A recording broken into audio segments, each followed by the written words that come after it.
नमस्कार सम्पूर्ण साथीहरुमा म वामदेव भण्डारी।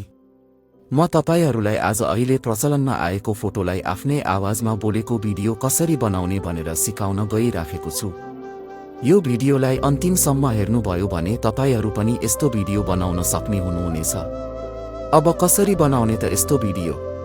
यो तरिका हेर्नुहोस्। सर्वप्रथम त तपाईहरु आफ्नो फोनको क्रोम ब्राउजर ओपन गर्नुहोस्। लोडिङ हुँदैछ क्रोम ब्राउजर। यसपछि यहाँनिर माथि गएर सर्चमा गएर DI अनि स्पेस ID हालेर तपाईले सर्च गर्न सक्नुहुनेछ। यो हो, यसलाई सर्च गर्नुहोस् अनि DID the choice for all generated भन्नेमा क्लिक गर्नु होला। फर्स्टमै यसमा तपाईहरु 3 डटमा गएर आफ्नो आइडी लगइन गर्नुपर्ने हुन्छ। साइड कर्नरमा 3 डट देखाएको छ, यहाँनिर लगइन छ, यसमा लगइन गर्नु होला। मेरो चाहिँ आइडी पहिले नै लगइन भएको हुनाले यसमा अहिले लगइन गर्नु पर्दैन। र यसमा भिडियो गर्नुपर्ने छ। अब सिधै हामीले क्रिएट भिडियोमा क्लिक गरेर प्लस बटनमा क्लिक गरेर तल एडमा गएर आफ्नो जुन फोटोमा भिडियो बनाउनु पर्ने हो सही फोटोलाई एड गर्न सक्नुहुनेछ।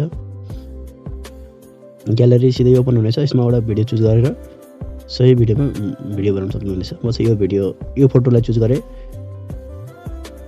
अब यो फोटो लोडिङ हुँदैछ। माथि लोडिङ भइसके पछाडि यस्तो इन्टरफेस आउँछ।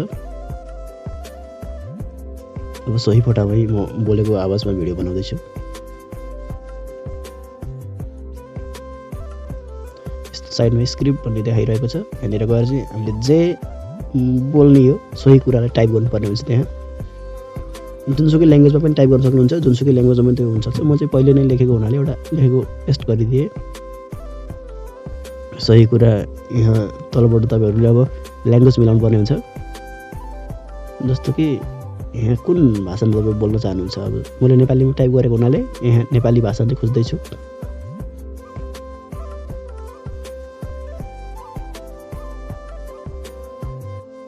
अनि भोइस चाहिँ तपाईहरु कुन भोइसमा बोल्दै हुनुहुन्छ, लेडिज अथवा जेन्ट्स। यहाँ कला भनेको लेडिज र सागर भनेको जेन्ट्स हो। सो म चाहिँ जेन्ट्समै बनाउन चाहन्छु। सागरमा क्लिक गरेँ र माथि अब स्पिकर बटनमा क्लिक गरेर हामी सुन्न सक्छौँ। तपाईहरु यसरी नै आफ्नो भोइसमा भिडियो बनाउन सक्नुहुनेछ। नमस्कार, म वामदेव भण्डारी। म आज धारापानी मन्दिरको दर्शन गर्न गइराखेको छु। धन्यवाद। तपाईहरुले यो भिडियो सेभ गर्नुपर्ने हुन्छ। सेभ गर्नको लागि यसको प्रोसेस रहेको छ। जेनेरेट भिडियोमा जानु होला। जेनेरेटमा गएर जेनेरेटमा क्लिक गर्नु। सिलेक्सन प्रोसेसिङ हुन्छ अनि यहाँनिर आफै जेनेरेट हुँदैछ भिडियो। त्यो दुईवटा भिडियो मैले अलरेडी नै बनाएको थिएँ, त्यही भएर त्यहाँनिर साइडमा देखाइरहेछ। सो भिडियो जेनेरेट भइसक्यो। यसलाई ओपन गर्नको लागि भिडियोमा क्लिक गर्नुहोस्। एकछिन लोडिङ हुँदैछ।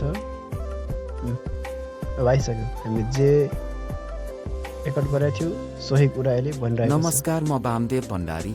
अनि यसलाई डाउनलोडमा क्लिक गरेर सिधै ग्यालेरीमा गएर पनि तपाईहरु हेर्न सक्नुहुनेछ।